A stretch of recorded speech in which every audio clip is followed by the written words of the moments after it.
Sugar Group High School, 11 graders have a project that has new invention or innovation in machinery, fertilizer, pest control, and much more. At that moment, I would like to make a fertilizer, but I'm not sure if I can finish this project until the day of the presentation. But that doesn't stop me from making this fertilizer. In the first study, I started to make PGPR fertilizer and started applying it to the tomato plant. So did the weeks after that.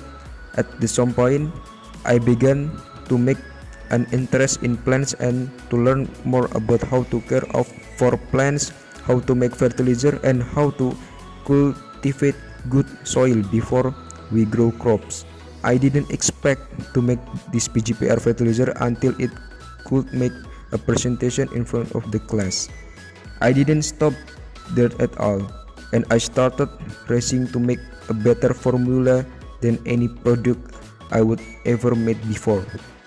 To get that all, I had to go deeper into the study of plants and encouraged me to get into the University of Agriculture.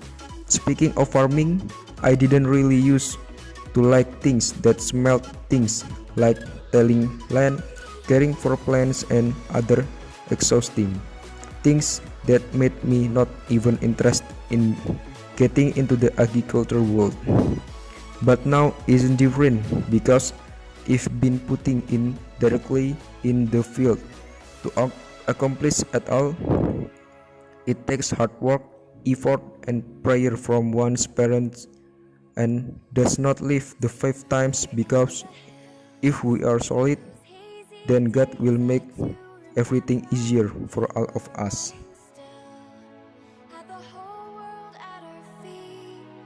In the present day, not many young people like being outdoors. In addition to demanding that its students study outdoors, such as rice fields, and so on, agriculture is also less needed in the further than an engineering department. It is up to us to determine the future that we all want. In the future, I will fulfill that desire to become a reality and can make both my parents proud of my labor and my efforts. That's all I can write on this piece of paper. There's so much wish and hope written on this paper. I wish I could make that wish come true someday.